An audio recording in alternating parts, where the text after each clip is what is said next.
Eu estava lendo que o René Descartes ele falou uma vez assim: o problema da humanidade é que ela anda por aí e acha que existe. Se você retira a memória das pessoas, ela não sabe nem voltar para casa. É por isso que eu digo que quem pensa existe. E aí eu fiquei pensando assim: cada vez mais a tecnologia tá usando a memória delas para substituir a nossa, certo? Sim. A gente não lembra mais do número de telefone. Eu já sei onde você quer chegar. Fala. A gente vai deixar de existir. A tecnologia tá fazendo a gente deixar de existir. Sim. A revolução tecnológica que todo mundo... os robôs vão... Não! Já tá acontecendo. Já tá acontecendo há muito tempo. Não, e é por isso que a galera mais jovenzinha, já começou a vida tendo rede social. Quando eles não têm rede social, eles acham que eles não existem. É. Igual naquela série Detox. O adolescente que fica sem rede social um mês, ele fica preocupado que quando ele voltar, vão ter esquecido dele. Olha isso. Calma. A gente tem mais medo da consciência das máquinas do que a nossa própria inconsciência humana. E talvez o maior risco não é a gente ser dominado por máquinas conscientes, mas por nos tornarmos seres inconscientes, sendo estimulados a consumir, produzir, trabalhar e viver sem questionar, apenas aceitando aquilo que é oferecido pra gente. E esse vídeo que você acabou de ver no começo, ele é bem curto, mas ele reflete bastante o momento do agora, sobre você, sobre mim e sobre o que a gente está passando nos dias de hoje. E a gente vive num momento que é muito mais fácil a gente temer o futuro do que a gente enxergar a nossa própria realidade no presente. A gente tá vivendo na época da resposta instantânea. Você quer assistir um filme, você não quer pensar no que assistir, você deixa que o algoritmo escolha pra você. Você quer escutar uma música, você seleciona uma música e automaticamente o algoritmo te sugere uma música que você vai gostar ou você não vai gostar. Então, aos poucos, a gente está sendo moldado por escolhas de algoritmos que são criados por essas inteligências artificiais para definir o nosso gosto e a nossa experiência com a vida, com a arte, com tudo. E cada vez que a gente terceiriza essa escolha, seja pela música, pela cultura, seja pela roupa, seja pelo que eu estou vestindo, seja pelo que eu estou consumindo, a gente deixa algo sutil escapar, a nossa capacidade crítica. A psicóloga do MIT, Shirley Turkle, já alertava sobre esse momento que a gente está vivendo hoje, que estamos criando tecnologias que favorecem conexões rápidas, mas que estamos evitando conexões profundas. E aqui ela não está falando apenas das redes sociais, ela está falando principalmente da nossa própria capacidade da mente humana, que a gente sempre vai optar por atalhos que a gente consiga favorecer e facilitar esses acessos, dificultando não apenas o contato com o outro, mas principalmente o contato comigo mesmo, com o meu pensamento crítico. Ao buscar uma base sólida para explicar a razão, Descartes criou aquela frase bem famosa: penso, logo existo. E essa frase não é apenas uma declaração da razão, ela é mais profunda, ela é uma declaração da existência, porque se eu duvido, se eu questiono, se eu penso, então eu existo. Mas hoje a gente está deixando que os algoritmos e as inteligências artificiais pensem pela gente e decidem pela gente. Então, se no caso a gente não está pensando no que a gente está consumindo, a gente está automaticamente deixando de existir, e não é exagero perguntar, porque o perigo não é a inteligência artificial ganhar consciência, mas é que a nossa própria consciência se dissolva.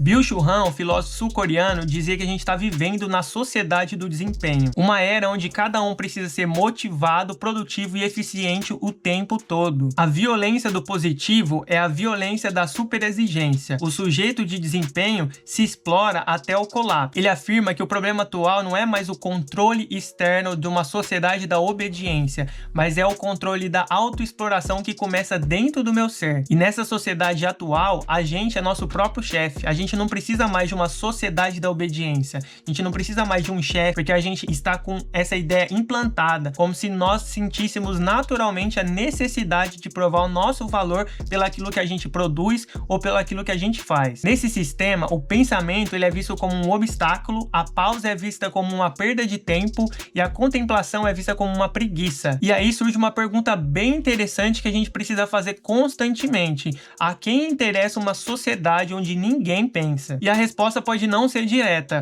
mas fica essa reflexão. Enquanto a gente está executando, alguém está pensando pela gente. E dentro desse contexto, a gente está passando por um estado de cansaço invisível. Não é apenas um cansaço do corpo, é um cansaço da mente, dos estímulos, do tanto de informação que a gente consome. Byung Chul Han chama isso de violência neuronal. A violência neuronal não vem de fora, mas ela se instala no próprio interior do indivíduo. É a violência do excesso de informação, de estímulos, de cobrança. E esse é o pior tipo de opressão. É a opressão sem um rosto, sem algema e que, além de tudo, faz você se sentir livre. Essa opressão se manifesta nessa ansiedade constante do pensamento acelerado, a incapacidade de viver o presente e sempre de estar pensando em como que eu posso fazer mais, como que eu posso ser mais produtivo, como que eu posso ser mais eficiente.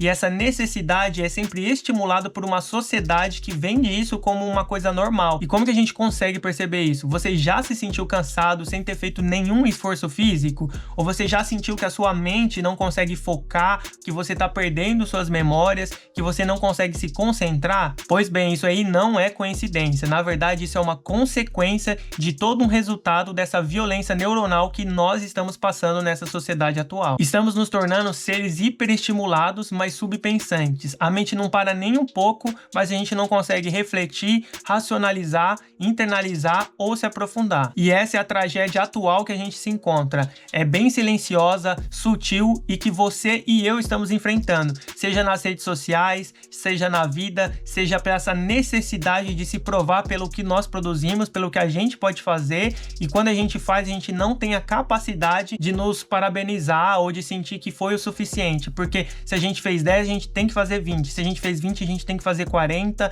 e é sempre nesse senso lucrativo de produzir mais, fazer mais, ser eficiente, fazer com menos, e assim a gente só vai se desgastando e perdendo a nossa própria capacidade de contemplar e viver tranquilamente. E enquanto a gente está temendo esse futuro das máquinas, a gente está sendo consumido por dentro. Estudos como o da Universidade de Colômbia nos alertam sobre o chamado efeito Google, que é a capacidade que a gente tem de esquecer as informações que a gente pode pesquisar depois. Mas e se nesse contexto a nossa identidade fosse algo que a gente precisa lembrar constantemente e não alguma coisa que a gente pode pesquisar depois para saber quem somos? E a memória, ela não é apenas dados, como se fosse um computador onde você armazena o seu HD. Ela é parte de nós mesmos, o que sentimos, o que pensamos e o que escolhemos ser. Se não lembramos, a gente não resiste. E se a gente não resiste, a gente volta para o início. Então a gente acaba caindo em ciclos. Por isso que é sempre importante exercitar a memória, tanto de nações, de acontecimentos históricos, para a gente saber exatamente o que aconteceu no passado e aprender com o passado, com esse exercício da memória, para não repetir no futuro e no nosso presente. Desde cedo a gente consome vários filmes americanos que retratam essa revolução das máquinas, seja lá antigamente com Frankenstein, que era uma criação anormal, que se revela contra o seu criador, Exterminador do Futuro, Matrix, Ex Machina. Tudo isso vai criando um pensamento coletivo de medo em relação a essas tecnologias. Talvez o maior perigo seja a gente não querer mais ter o controle sobre essas inteligências artificiais. E não por submissão, mas por desinteresse. Por que a gente tem tanto medo de uma inteligência artificial começar a ter consciência e pensar, mas a gente não tem medo da nossa própria existência humana deixar de pensar e deixar de ser consciente? Porque enquanto a gente debate esse futuro distópico de uma provável evolução tecnológica, a gente decide fechar o olho pro nosso dia atual, pro nosso presente, enquanto tá existindo guerra no mundo exatamente nesse momento, enquanto tem milhares de pessoas na rua passando fome, desigualdade, racismo, tantos problemas que a gente sabe, mas que a gente de alguma forma escolhe fechar o olho para esses problemas reais do nosso mundo real. Simone de Beauvoir tem uma frase bem famosa: o opressor não seria tão forte se ele não tivesse cúmplice entre os próprios oprimidos. E talvez, sem perceber, a gente está sendo cúmplice desse sistema, não por maldade, mas por desatenção.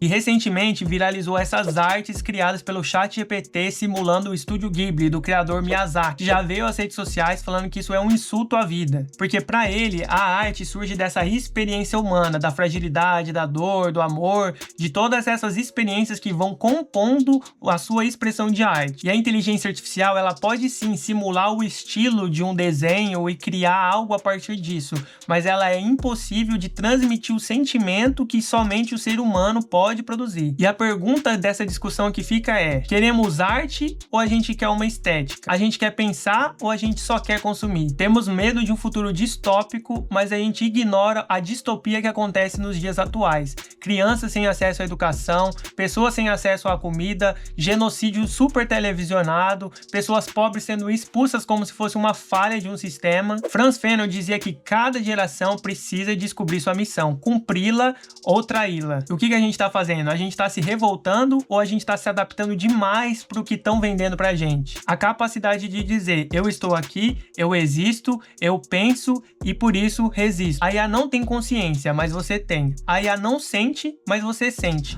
A IA não é viva, mas você é. E se a máquina não pode pensar como nós, por que a gente está querendo se transformar em máquinas? A inteligência artificial talvez nunca adquira consciência, mas e nós? Vamos continuar chamando de evolução aquilo que talvez seja um processo lento e silencioso do esquecimento de quem somos?